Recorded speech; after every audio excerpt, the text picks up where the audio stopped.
pues que está importando mucho. Bueno, pues sí, eso tiene que ver con desarrollo tecnológico, por ejemplo.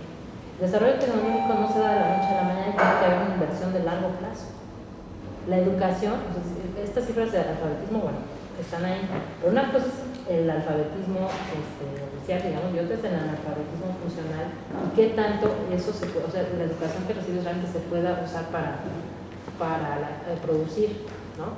Entonces, yo creo que ahí hay un tema que México no puede resolver y que no es fácil porque, digamos, desde el punto de vista político, son pues decisiones que implican muchos costos y no van a haber la recompensa, ¿no? Y el político lo que busca es pues inaugurar ya el edificio, ¿no? El hospital, eso porque ya, para que se vea que él fue, ¿no? Pero sí, creo que el hecho de depender más del endeudamiento hace pues, que sea más vulnerable el país. Entonces, indudablemente con la globalización hay decisiones que ya no dependen solo de México, pero en la medida en que la economía interna esté más fuerte, hay más posibilidades para negociar, ¿no? Si no te queda otra más que recurrir al fondo, pues está pues en el caso de Grecia, ¿no? También. O sea, para el gobierno dicen, pues tienes que hacer pues, tienes que aplicar estas medidas, ¿no? No hay de otra.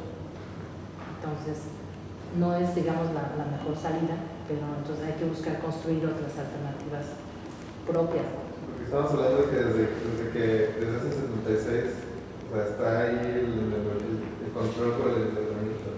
Pero, por ejemplo, viene el 76 y luego viene López Portillo.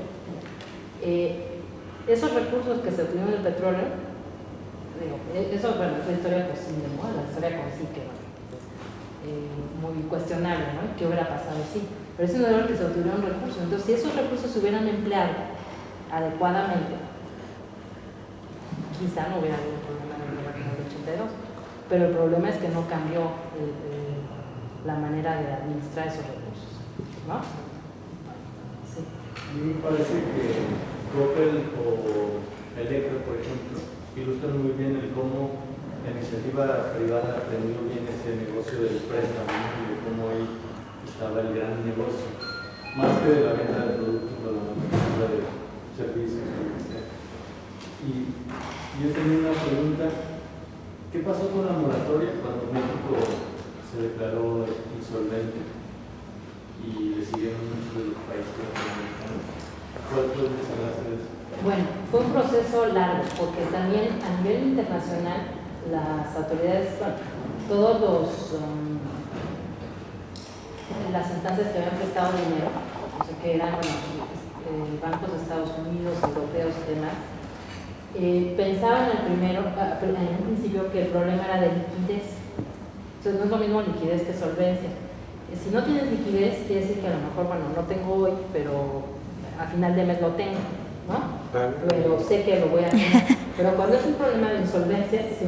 Cuando es un problema de insolvencia, quiere decir que no tengo, pero además que no sé cuándo voy a tener, ¿sí? Porque no hay dinero. No hay dinero. Exacto. Entonces, en un principio,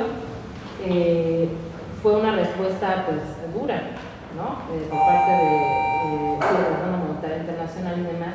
Hubo una serie de negociaciones, pero en las últimas negociaciones, ya sea a finales de los años 80, pues los bancos que habían prestado tuvieron que reconocer que los países no podían pagar, entonces tuvieron que recortar la deuda. O sea, lo que acabó sucediendo fue que dijeron, bueno, no nos paguen el 100%, páguenos el 30%. ¿Ya? Pero de una deuda que de todas maneras era... Que era alta, pero lo tuvieron que reconocer porque al final pues, se dieron cuenta que el problema no era de liquidez, era de insolvencia. Entonces fue un descuido, digamos, tanto de México como del fondo. O sea, porque ¿cómo es posible que las autoridades del Fondo Monetario Internacional, que los bancos privados no hubieran visto que la crisis venía, ¿no?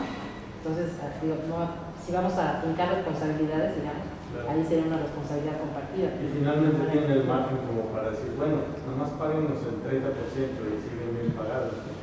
Sí, pero hubo claro, hubo una serie de ajustes, los famosos ajustes estructurales, que empiezan primero en Chile y en México, son los dos primeros países que comienzan, y bueno, ya después siguen los otros países latinoamericanos, ¿no?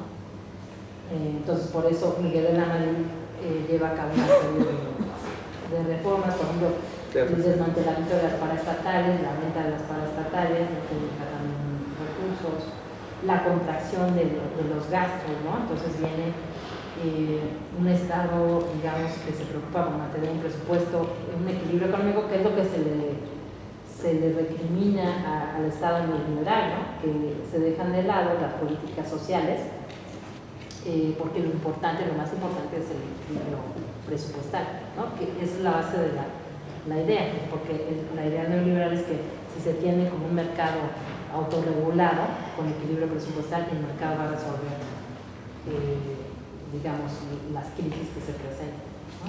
Fue en ese contexto cuando le preguntan a Margaret Thatcher cuál era su opinión, cuál era el país más rico del mundo, y ella dice cínicamente, pues México, lo han saqueado tanto y no puede pagar, que sigue en el mapa geopolítico.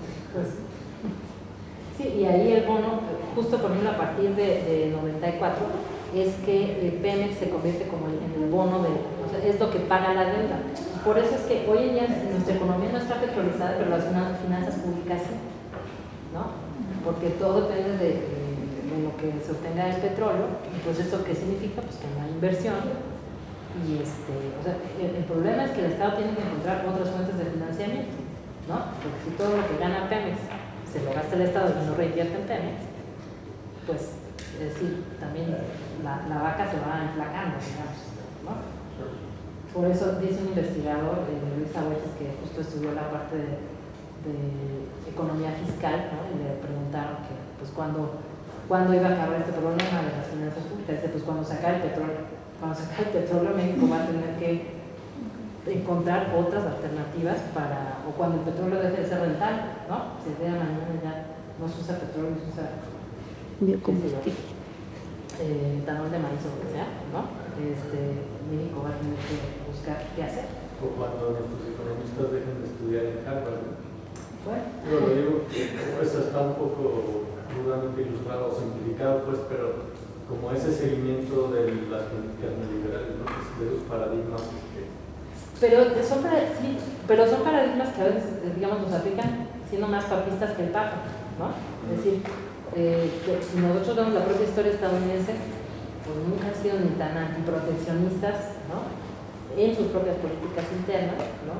Ni tan antiestado, o sea, porque el Estado es un cuerpo muy importante de Estados Unidos y tiene un papel relevante en la economía, ¿no? Entonces, sí, es un poco quizá no hacer una lectura crítica, ¿no? Y no aprovechar una serie de circunstancias. Pero les digo, creo que tampoco es como para decir, no, ya estamos condenados y determinados del modo ya. Porque, bueno, hay experiencias que muestran que sí le puede dar un salto. Bueno, sí. Una cosa a comentar. Me recordó el caso del rey de Bután, en el que cambió como los paradigmas en los cuales se medían o las cosas por las cuales se tasaba el Producto Interno Bruto, y entonces lo empezó a medir como la felicidad interna bruta.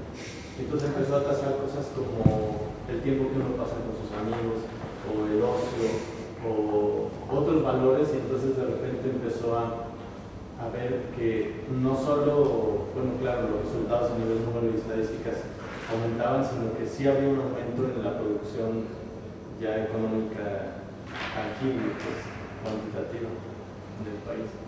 Pues, se me hace un caso bien bonito. Sí, tiene que haber un balance, digamos, ¿no? Bueno, la estabilidad macroeconómica es importante, pero aquí hay como una disyuntiva entre solo crecimiento y desarrollo, ¿no? Que es como todo el debate que se da en la segunda mitad del siglo XX. Crecimiento puede ser eso, variables macroeconómicas que crecen, ¿no? Producto Interno Bruto que se eleva, Producto Interno Bruto per cápita. Pero si quieres dar el salto al desarrollo, hay algo más.